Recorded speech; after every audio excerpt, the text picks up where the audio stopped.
خلفائے راشدین lecture number 21۔ حضور کے ایک جد امجد تھے جن کا نام ہے عبد المناف۔ عبد مناف کے دو بیٹے تھے، ایک بیٹے کا نام امیہ تھا اور دوسرے بیٹے کا نام ہاشم تھا۔ امیہ کی اولاد کو بنو امیہ کہتے ہیں اور ہاشم کی اولاد کو بنو ہاشم یا بنو عباس کہتے ہیں۔ یہ دو خاندان ہیں۔ صحابہ میں یہ تاریخ اسلام کے دو بڑے خاندان ہیں، ایک بنو امیہ کا خاندان اور ایک بنو عباس کا خاندان۔ حضور کی پیدائش ہوئی بنو ہاشم میں اور حضرت عثمان اور حضرت معاویہ کی پیدائش ہوئی بنو امیہ میں۔ خاندان تبدیل ہو گئے لیکن جد امجد ایک ہیں۔ تاریخ کی چند کتابوں میں لکھا ہے کہ بنو امیہ اور بنو عباس کا شروع سے اختلاف تھا۔ جس طرح خاندانی رقابت ہوتی ہے، یہ غلط بات ہے کہ بنو امیہ اور بنو عباس کا شروع سے اختلاف تھا۔ میں ایسی تحریر کو ماننے کے لیے تیار نہیں ہوں، اس لیے کہ شعائد ہمیں بتاتے ہیں کہ بنو امیہ اور بنو عباس کا شروع سے کوئی اختلاف نہیں تھا، اس لیے کہ بنو عباس کی رشتہ داری بنو امیہ سے تھی اور بنو امیہ کی رشتہ داری بنو عباس سے تھی۔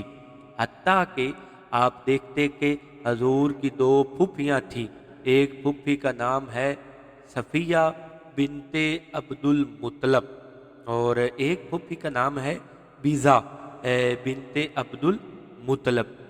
حضور کی یہ دونوں پھوپھیاں بنو امیہ کے لوگوں کے نکاح میں گئیں، یعنی ایک کریز بن نکاح میں صفیہ گئی اور کریز بن ربیہ کے نکاح میں بیزا بنت عبد المطلب گئی۔ یہ اس لیے بنو امیہ کی لڑکیاں بنو عباس کے خاندان میں گئی کہ ان دونوں خاندانوں کا کوئی اختلاف نہیں تھا۔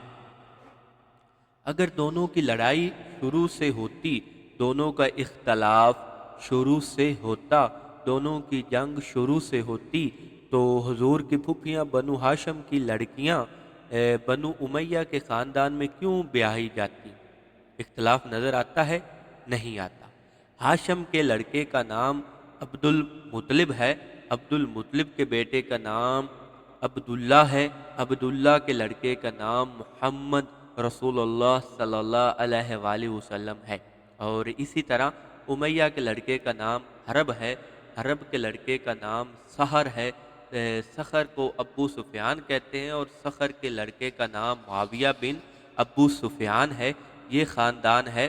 امیہ کے لڑکے کا نام حرب ہے اور حرب کی آگے اولاد ہے، اس اولاد میں ایک لڑکے کا نام سحر ہے، ایک لڑکے کا نام عفان ہے، ایک لڑکے کا نام حکم ہے۔ یہ تین لڑکے ہوئے، ایک لڑکا سحر ہے، ایک لڑکا عفان ہے، ایک لڑکا حکم ہے۔ سحر کے لڑکے کا نام امیر معاویہ ہے اور حکم کے لڑکے کا نام مروان ہے اور عفان کے لڑکے کا نام عثمان ہے۔ یہ خاندانوں کی محبت ہے، یعنی عبد مناف جد امجد ہیں۔ عبد مناف حضور کے بھی دادا ہیں اور امیر معاویہ کے بھی دادا ہیں۔ عبد مناف حضور کے بھی دادا ہیں اور حضرت عثمان کے بھی دادا ہیں۔ عبد مناف حضور کے بھی دادا ہیں اور مروان کے بھی دادا ہیں، ابو سفیان کے بھی دادا ہیں۔ اس رشتے کو ذہن میں بٹھائیں اور گہری نظر سے ان واقعات پر غور کریں تاکہ آپ کو اسلام کی ساری تاریخ سمجھ میں آ جائے۔ حضور کے بنو امیہ کے خاندان سے بڑے تعلقات تھے۔ اس تعلق کی یہ بھی نشانی ہے کہ حضور کی 4 صاحبزادیوں میں سے 3 صاحبزادیاں بنو امیہ کے خاندان میں گئیں۔ مثلا حضور کی بڑی صاحبزادی کا نام ہے زینب، ان کا نکاح ابو قاسم ربیع ابن اموی کے ساتھ ہوا اور قاسم ابن ربیع اموی حضرت ختیجہ کے بھانجے ہیں، یہ بھی بنو امیہ میں سے تھی۔ اور حضرت رقیہ حضور کی دوسری صاحبزادی ہیں، ان کا نکاح حضرت عثمان غنی سے ہوا، وہ بھی بنو امیہ میں۔ اور